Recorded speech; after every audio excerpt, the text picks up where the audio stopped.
Hello students, welcome to Brilliant Study Classes. हम पढ़ रहे थे इंपॉर्टेंट क्वेश्चन कक्षा 12 हिंदी। ठीक है, तो आज हम रॉबर्ट नर्सिंग होम में का एक इम्पॉर्टेंट गद्यांश पढ़ने वाले हैं। ये गद्यांश आपके एग्जाम में 10 नंबर का आता है। कितने नंबर का? 10 नंबर का पूछा जाता है। ठीक है, तो बहुत ही मोस्ट इंपॉर्टेंट क्वेश्चन है। ये पार्ट 2 है। पार्ट 1 में हमने इसका एक इंपॉर्टेंट गद्यांश और पढ़ा था। ठीक है, जो इस वीडियो के डिस्क्रिप्शन में आपको प्लेलिस्ट मिल जाएगी, वहाँ से आप देख सकते हैं। ठीक है, तो ये बहुत ही इंपॉर्टेंट क्वेश्चन है। तो चलिए क्लास को स्टार्ट करते हैं। गद्यांश क्या है? यह अनुभव कितना चमत्कारी है कि यहाँ जो जितनी अधिक बूढ़ी है वह उतनी ही अधिक उत्फुल्ल मुस्कानमयी है। यानी कि जो जितना ज़्यादा बूढ़ी नर्स है, यानी कि ये रॉबर्ट नर्सिंग होम में का है। ठीक है, तो जो ज़्यादा बूढ़ी नर्स है वो ज़्यादा ही प्रफुल्ल है ना, मुस्कानमयी है, जो ज़्यादा मुस्कुरा रही है।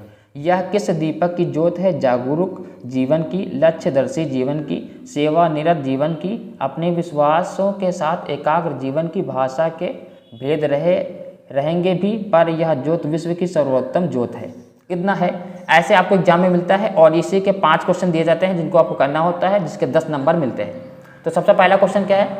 सबसे पहला क्वेश्चन है उपयुक्त गद्यांश का संदर्भ लिखिए। तो इसको अगर आप पढ़ेंगे तो आपको पता चलेगा अधिक बूढ़ी है, मतलब कि ये नर्स के बारे में बताया जा रहा है। ठीक है, यानी कि रॉबर्ट नर्सिंग होम में जो मदर टेरेसा थी उनके बारे में बताया जा रहा है। ठीक है, उनके बारे में।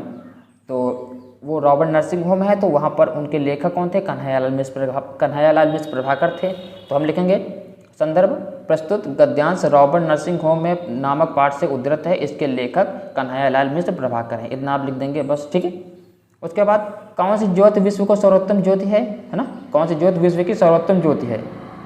ठीक है, तो लेखक के अनुसार सबके हृदय में सेवा भावना और प्यार की ज्योति विश्व की सर्वोत्तम ज्योति है। इतना लिख देंगे। ठीक है, यहीं से सब आंसर मिल रहे हैं।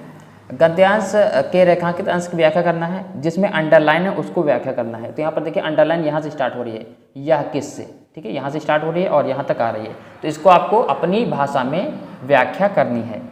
तो देखो, यह किस दीपक की ज्योत है? तो यहाँ पर देखो लेखक कहता है कि इन वृद्ध नर्सों में पता नहीं कौन से दीपक की ज्योति जल रही है जिससे इनका जीवन सजग बन गया है। तो यहाँ पर देखो, यह किस दीपक की ज्योति है? जागरूक जीवन की ना, और लक्ष्यदर्शी जीवन की। तो यहाँ पर देखो, ये सब किसी लक्ष्य केंद्रित सेवा परास्थ जीवन जिससे इनका जीवन काल भरा हुआ है। जीवन काल होगा यहाँ पर, जीवन काल भरा हुआ है। इनका जीवन एकाग्र साधना और जीवन है। आज भी ये भयंकर रोग से पीड़ित रोगियों को अपने मुस्कान भरी सेवा से जीवित रहने का अमर संकल्प देती हैं। ठीक है, आगे देखिए, यद्यपि यहाँ पर रहने वाली नर्सों के देश अलग अलग हैं, मतलब अलग अलग देश की हैं, भाषाएं इनकी भिन्न भिन्न हैं, किंतु इनके मन में जलने वाली प्यार और सेवा की ज्योति अद्भुत एवं सर्वोत्तम है। तो यहाँ पर से देखोगे, यहाँ पर से सेवानिरत जीवन की है, अपने विश्वासों के साथ एकाग्र जीवन की है, भाषा के भेद रहेंगे भी, पर यह ज्योत है जो विश्व की सर्वोत्तम ज्योत है। यहीं से बिल्कुल यहीं से आपको देख देख के थोड़ा अपनी भाषा में इसको लिखना है। ठीक है, नेक्स्ट क्वेश्चन है भिन्न भिन्न प्रांतों में भाषा में क्या क्या अंतर देखने को मिलता है?